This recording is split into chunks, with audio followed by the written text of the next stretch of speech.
네, 야고보서 1장 2절 보면 파산 가란 에게사스데 아델포이 무 아델포이란 말이 나오죠. 아델포이 무 나의 형제들아 호탄 페이라스모이스 페리페세테 포이킬로이스 여기라 온전히 기쁘게 여기라 내 형제들아 내 형제들아 아까 아델포이 그 형제사랑 야곱에게서 형제사랑이 비로소 시작된다 그랬죠. 뭐하거든 페이라스모이스 시험을 만나거든 여러 가지 포이킬로이스 여러 가지 시험을 만나거든 기쁘게 여기라 그랬어요. 그 3절 이는 너희 믿음의 시련이 알게 됩니다. 호티야를 너희의 그 믿음의 시련 그렇게 했는데 믿음의 시련이라기보다도 믿음 안에서 너희의 시련이 슈퍼몬의 인내를 만들어낸다 그래요.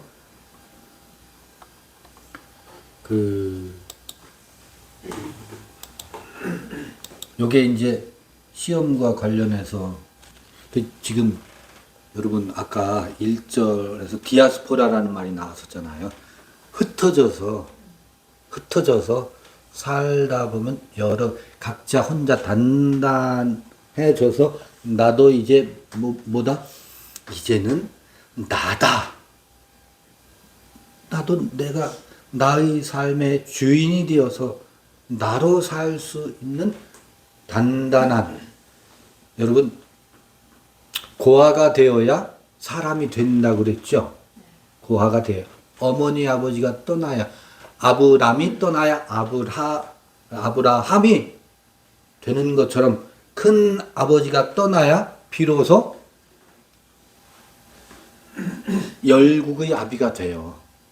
열국의 아비가 뭐예요?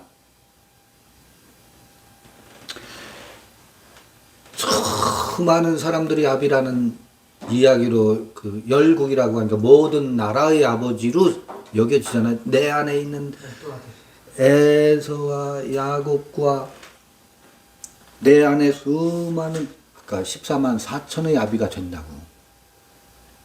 14만 4천의 아비가 된다고. 열국의 아비가 되는데 그렇게 해서 이제 그 디아스포라가 됐는데 뭐가 찾아오나 봐요. 흩어져 있다 보면 내가 나로 산다라고 당당히 이제 두 발을 딛고 일어섰는데 그때 찾아오는 게 있는가 봐. 그게 여기 믿음 안에서의 도키미온 시험이래요. 근데 아까 그 다음에 4절 보면 인내를 온전히 이루라 이는 너희로 온전하고 구비하여 조금도 부족함이 없게 하려 함이라 그래요. 지금 믿음과 인내라는 말이 나오잖아요. 슈퍼몬의 인내라는 말이 나오죠. 인내가 여러분 생명나무의 열매 중에 하나예요.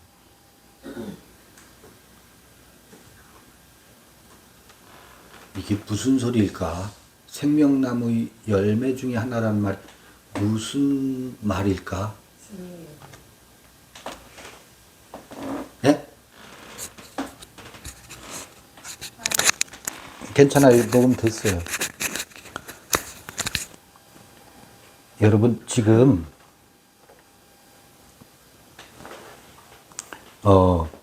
포도나무에서 가시나무에서 포도 열매를 딸 수가 없어요. 여러분 아브람은 이삭을 낳을 수가 없어요. 절대로. 아브라함은 가시나무예요. 가시나무라고. 왜 가시나무예요? 큰 자가 되려고 하는 사람들이 있잖아요. 이 큰 자의 세계관 아래에서 살면 항상 너보다 내가 뭐 해야 돼요? 커야 돼. 너보다 내가 작으면 어때요? 승질나. 자존심 상해. 그래서 큰 자는 큰 자대로 작은 자들을 찔러대고, 작은 자들은 큰 자를 향해서 열심히 열등의식, 자존심 상한다고 하면서 찔러대요. 가시나무예요. 선악의 나무라고. 아브라함 때는 절대로 포도나무 무화과 열매를 맺을 수가 없습니다. 생명나무 열매를 맺을 수가 없어요. 어느 때에 생명나무의 열매, 무화과나무의 열매, 포도나무의 열매를 맺을 수 있느냐면 어느 때 맺을 수 있어요? 형제 사랑이 시작될 때 비로소 전쟁이 그쳐요. 그러니까 에서와 야곱의 전쟁이 그칠 때 니고데모야, 내가 어디 무화과나무 아래 있는 것을 내가 뭐요? 보았다 그러잖아요. 그러니까 아브라함의 시대가 지나가고 아브라함의 시대가 되어야 누구를 낳을 수 있다? 이삭을 낳을 수 있어요. 포도 열매를 맺을 수 있다고. 무화과 열매를 맺을 수 있다고. 포도나무와 무화과나무는 생명나무의 열매의 상징이에요. 생명나무의 열매의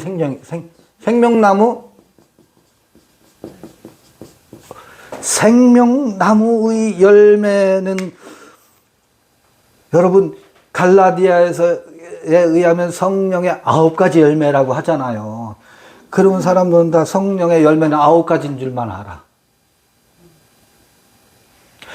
아니 갈라디아에서는 바울이 성령의 열매를 9가지로 표현한 것이고, 요한에 의하면 달마다 12개의 열매를 맺는다고 그러잖아요. 요한은 12로 표현하는 거예요.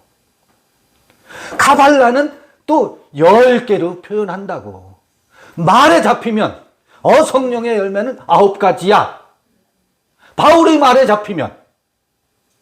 아니 무슨 소리야. 요한계시록에 의하면 생명의 열매는 12가지야. 그런 게 어디서 카발라의, 그건 성경이 아니니까 카발라 소리. 아니 카발리스트들은 생명의 열매 10개로 표현을 해요.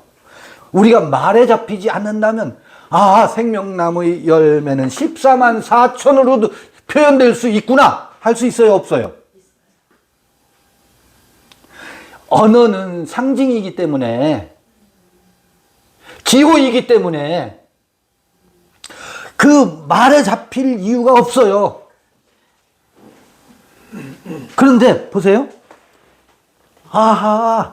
전쟁이 끝나야, 여러분 전쟁터 블레셋 군대하고 싸우는데 포도밭에 가서 전지하고 포도밭 거름주고 할 겨를이 어디 있어요. 그래서 내가 무화과나무 아래에 있는 것을 내가 보았다라고 하는 것은 그에게 뭐가 끝났다라고요? 전쟁이 끝났다고. 그 얘기는 야고보서를 빌어서 말하면 야곱과 에서가 화해했다는 얘기거든. 형제사랑이 시작되었다고. 그때서부터 비로소 뭐를 맺을 수 있어요? 생명나무의 열매를 맺을 수가 있어요. 근데 흩어졌어. 디아스포라가 됐어. 흩어져서 살다 보면 뭐가 시험이 찾아온대요.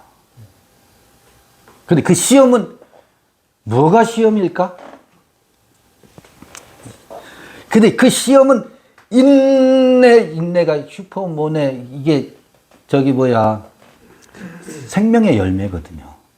생명의 열매라는 것은 뭐냐면, 내가 생명나무냐, 내가 선악나무냐, 내가 아브람이냐, 내가 아브라함이냐, 그 얘기하는 거예요. 나는 부득불 아브람 때의 삶을 살았을 때가 있어. 이게 지나가고,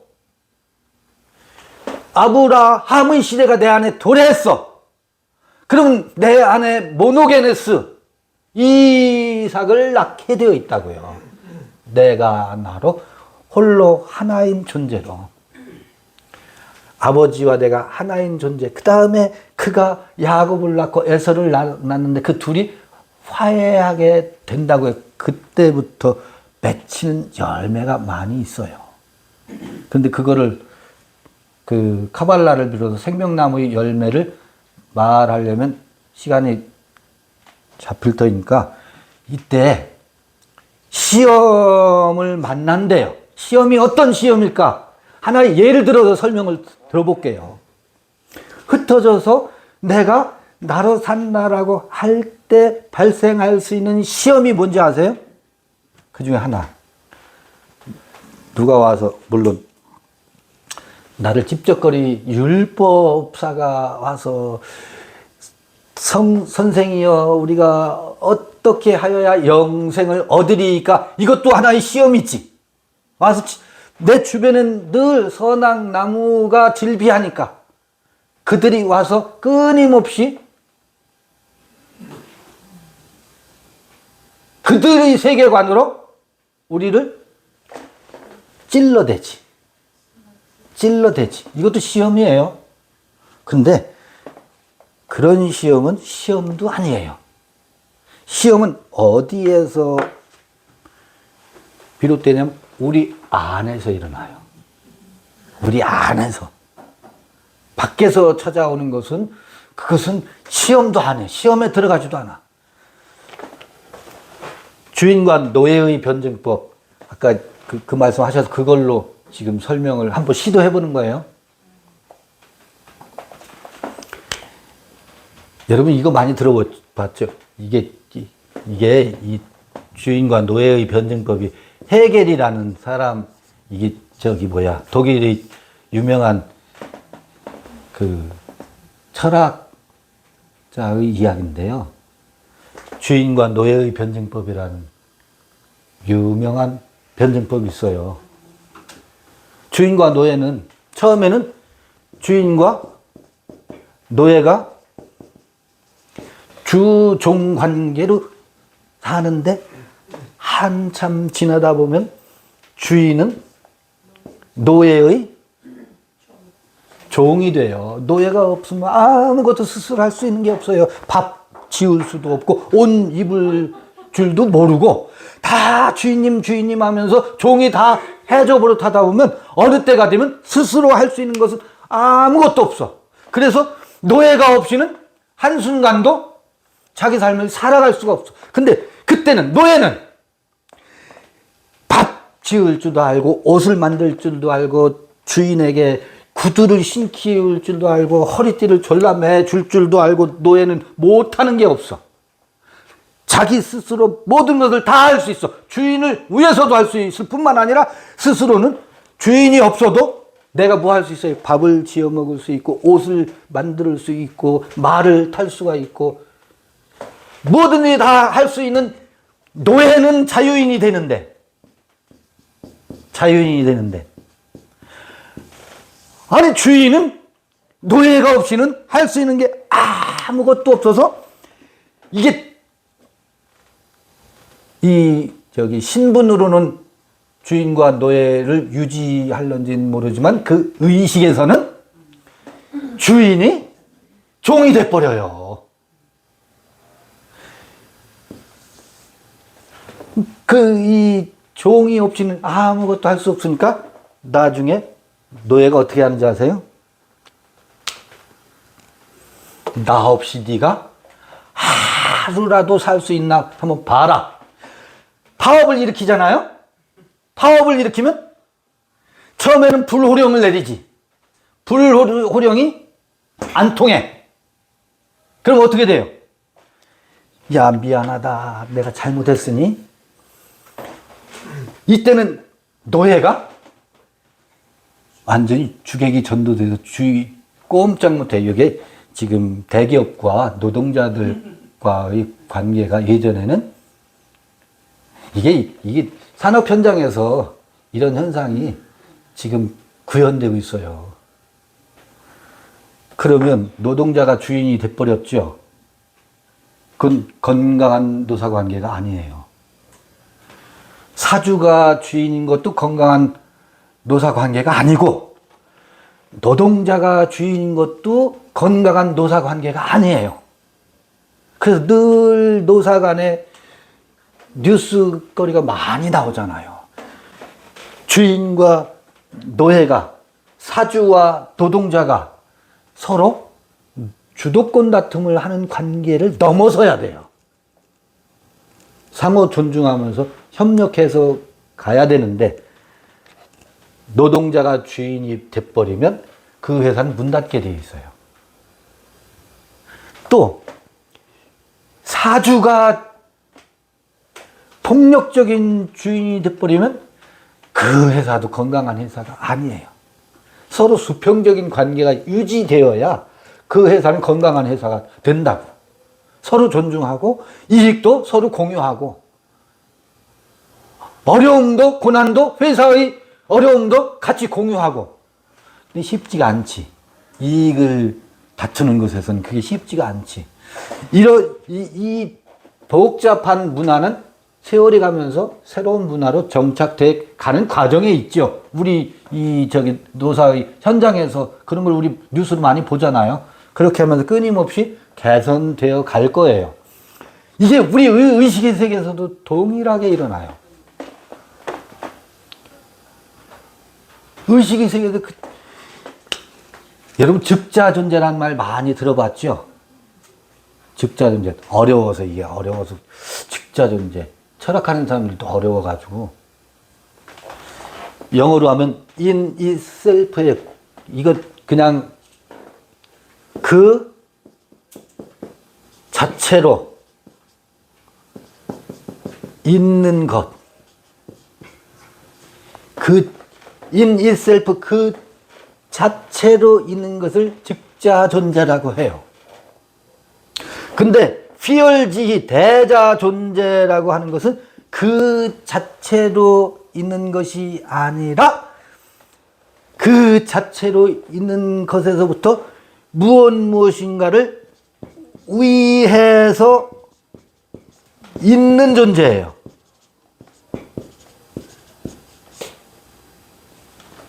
그래서 영어로 하면 for itself예요. 그 자신을 위해서 있는 존재를 대자존재라고 해요.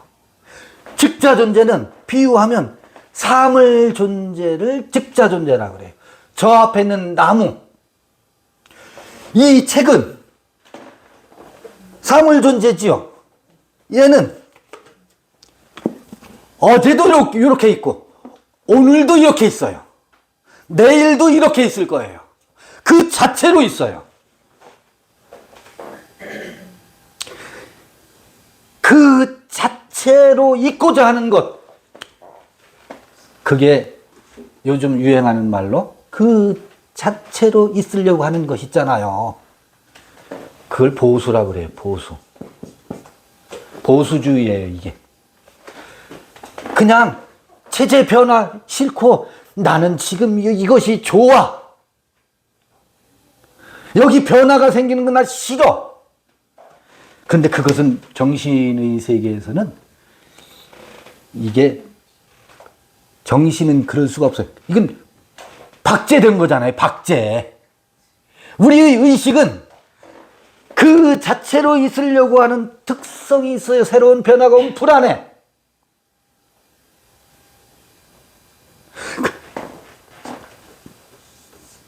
큰 깨달음. 무릎 치는 깨달음이 찾아왔어. 얼마나 좋아요. 세상에 이런 일이. 요 큰 깨달음이 오면 지금까지 내가 알고 있었던 것으로 떠나서 그 깨달음에 안주해요. 아, 하나님 나라가 여기 있구나. 찬미와 기쁨에 젖어들지요. 그 깨달음에서 한동안 머물러요. 한동안 머물면서 그 깨달음이 그 자체로 있으려고 하네.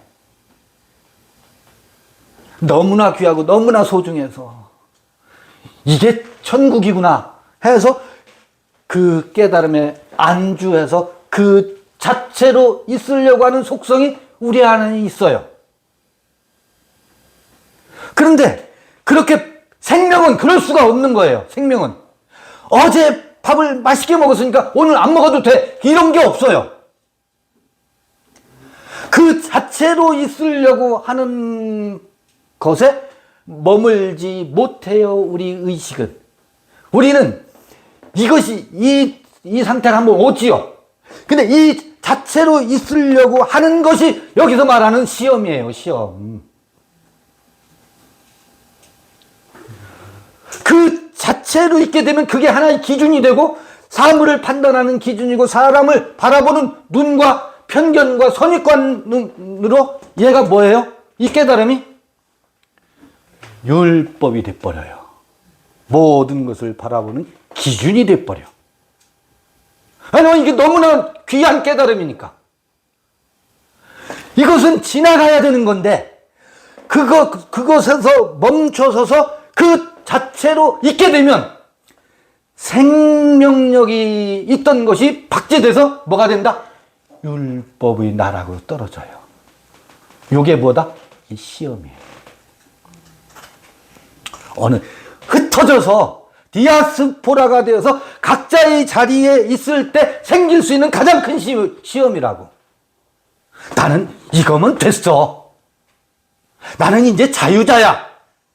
나는 진리가 내 안에 있어. 이 진리면 난 충분해. 부족한 것이 없어. 해서 거기에 머물려고 하는 그 안지희, 즉자 존재로 머물러 있으려고 하는 것이 인생들에게 찾아오는, 우리 내면에 찾아오는 가장 큰 시험이랍니다. 생명의 속성은 그럴 수가 없다. 요것이, 요런 때가 있으면 요거를 뭐 해요?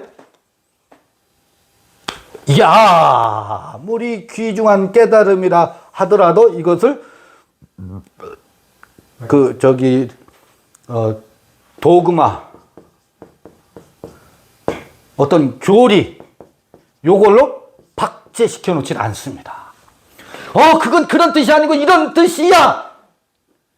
선생질하면서 그걸 박제시켜 놓고 그거를 뭐예요? 교육 내용의 컨텐츠로 지속하지 않아요. 그건 어제 얘기야, 어제 얘기.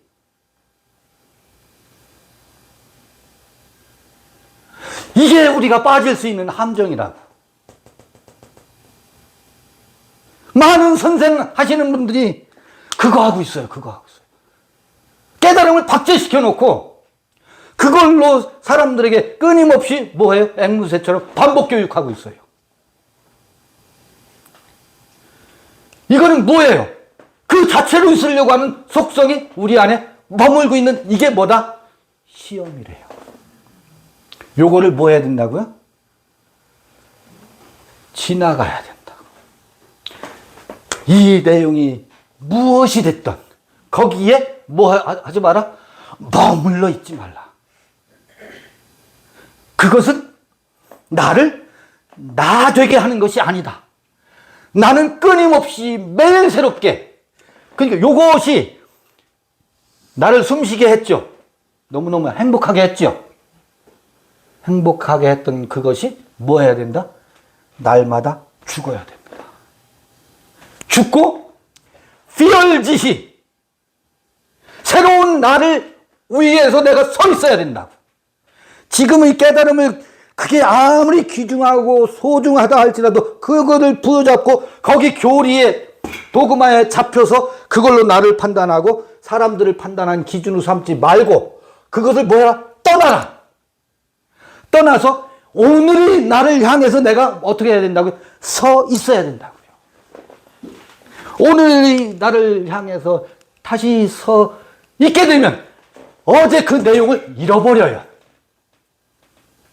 그게 아무리 귀하다 하더라도 잃어버려. 필요할 땐 생각나지만 그것을 금지오교처럼 그걸로 모든 것을 판단하는 그것으로서 머물러 있지 않습니다. 이게 날마다 죽고 그 자체로 있는 것을 그 자체로 있는 건 사물 존재라니까 생명 존재가 아니라고. 사물 존재 이건 항상 그 자체로 있어요.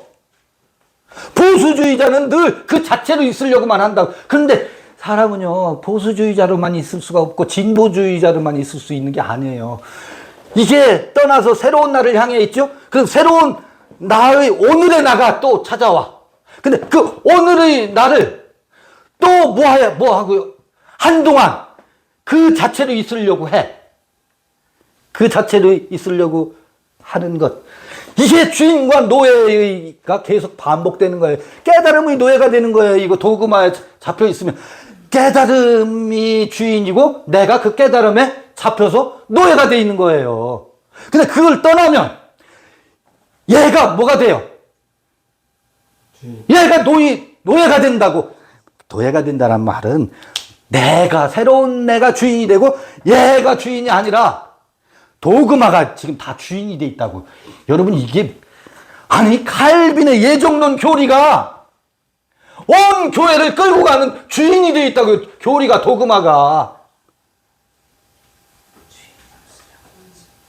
아니 500년 전에 칼빈의 깨달음이 500년 이후의 사람들의 의식을 지배하고 있는 주인이 되어 있잖아요. 지금 그 엉터리 예정론이 사람들은 그게 질질 끌려다녀. 그런데 그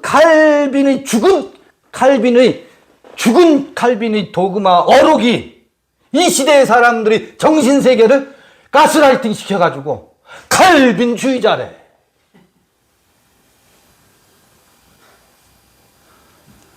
그 깨달음을, 칼빈의 깨달음을 우린 뭐 해야 돼요?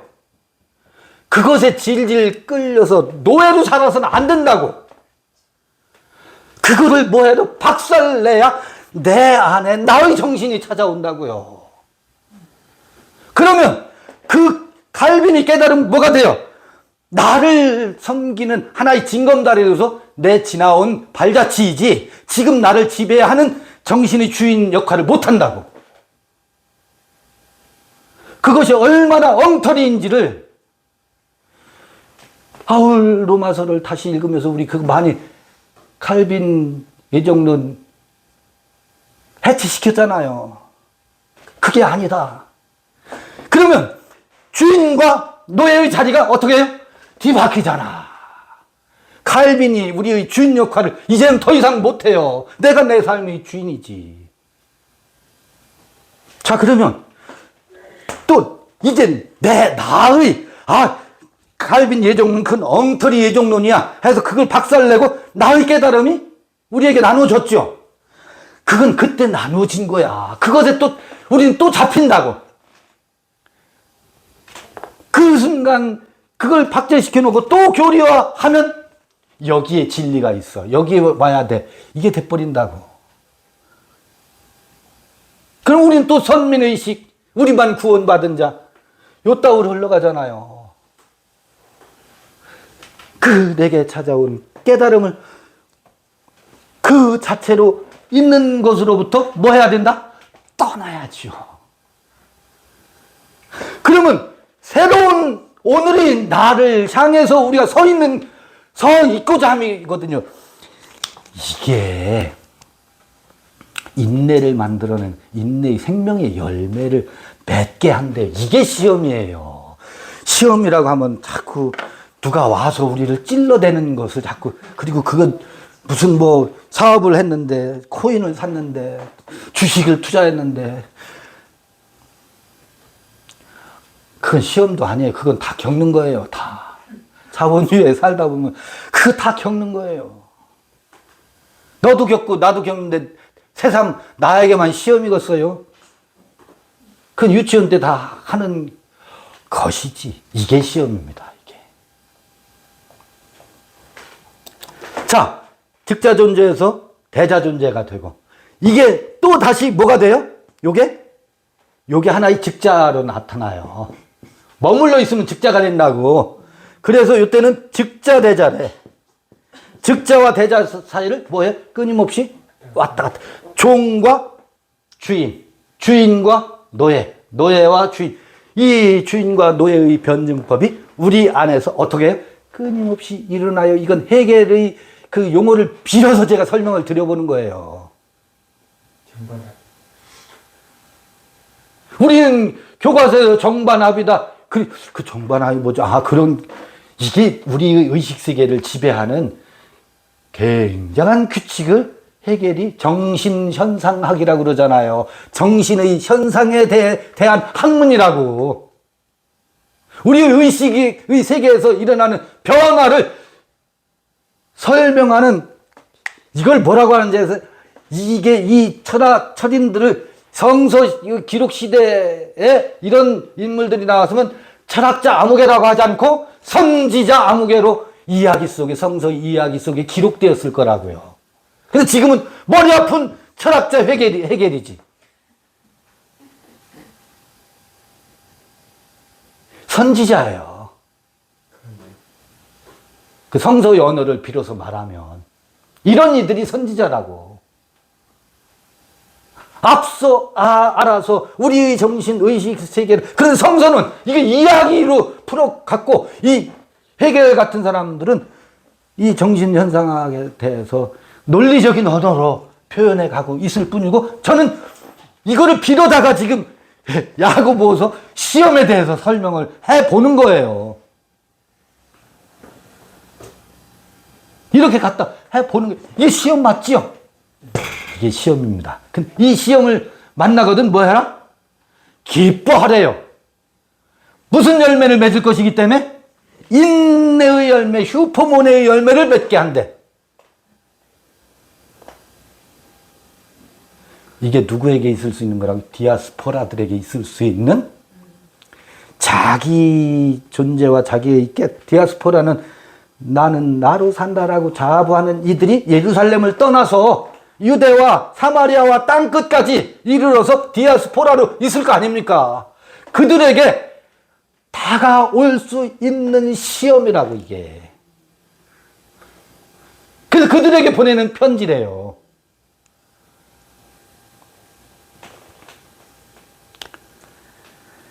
야고보서의 문을 이렇게 열어봤어요.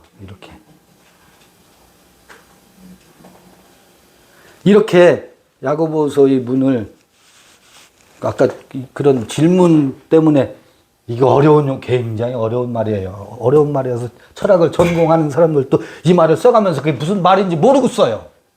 모르고 글을 쓰고 모르고 인용을 해서 읽는 사람은 더더욱 어렵지. 제가 이렇게 설명을 해보니까, 물론 이 말도 어렵겠지. 이 말도 어렵겠지.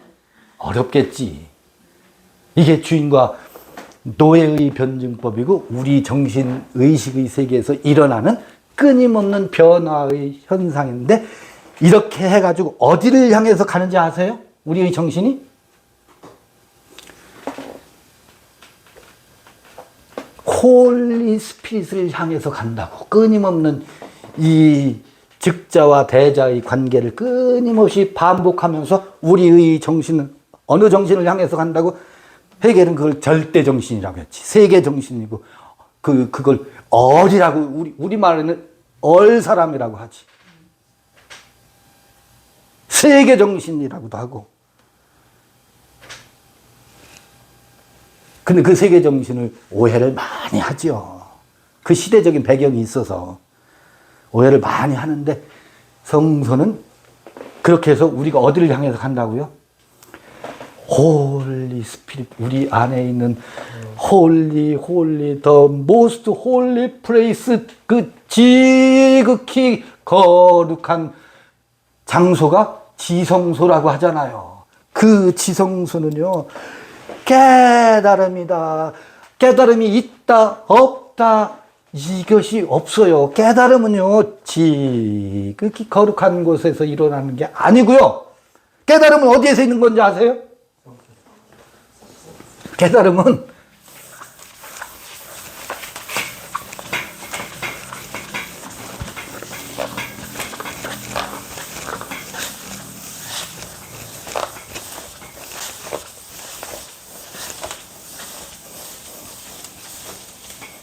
우리의 정신을 들숨과 날숨으로 호흡하기 위해서,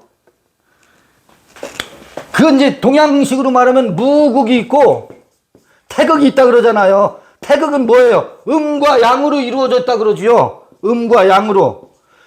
무극은 이 음양의 세계조차 뛰어넘는 지극히 그러한 곳이에요. 그러면 깨달음 뭐겠어요? 깨달음이 없음이 음이라면 그 깨달음은 양이에요. 음과 양은 생명의 세계가 역동하기 위해서 깨달음이 있는 거예요. 깨달음에 그러니까 머물러야 돼, 안 돼? 그 음과 양이 왔다 갔다 하면서 생명의 세계가 아주 화려하게 펼쳐지는 거거든. 우리 의식의 세계가 아주 역동적이고 생명력 있게, 생명의 열매를 9개든 12개든 10개든 그것을 맺혀가기 위해서 깨달음이 있다가 깨달음이 또 멈췄다가 음과 양이 반복되는 것일 뿐이에요. 그것을 통해서 무엇이 이루어져요? 생명의 세계가 창조되는 겁니다. 그런데 무극은, 이 무극이 지극히 거룩한 곳이거든. 이것의 반복을 통해서 지극히 거룩한 것은 깨달음이라든지 깨달음이 있다 혹은 깨달음이 없다, 그조차 없는 고요가 지배하는 곳입니다. 고요가 지배하고, 이곳이 중도예요. 이게 중용이고 여기가 가운데가 아니에요. 여기를 유영모 선생은 뭐라고요? 없이 계신 하나님이라고, 진공묘유라고, 진공묘유 의 세계라고. 이곳이 뭐라고? 지극히 거룩한 정신입니다. 여기를 향해 있습니다. 이것을 해결은 뭘 표현했다고? 절대정신으로 표현했다고요. 그러니까 이거 깨달음 가지고 선생 노릇하면서 까부는 것이 우리 인생들이지. 이거 가지고 난리 부르스를 치는 게 인생들이라고. 이것은 어디를 향해 있어야 되는데 여기를 향해 가야 되거든. 여기를 향해서 가야 돼. 이걸 좋아요. 이게 없이는 우리 정신에 풍요가 없어. 생명의 세계가 창조되지 않아. 그래서 이 깨달음이 중요해요. 얼마나 좋은 거예요.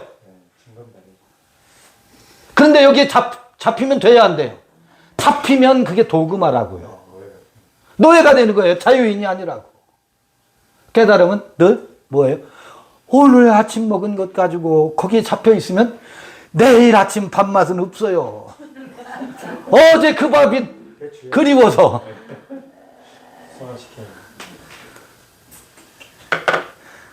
아마 오늘 뵙는 두 분도 새로운 밥맛 찾아서 오셨는지 모르겠지만 이게 우리가 가고 있는 길입니다.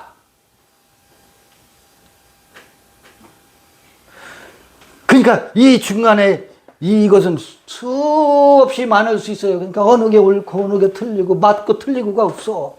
어찌 보면 각자 자기 길을 갈 뿐이에요.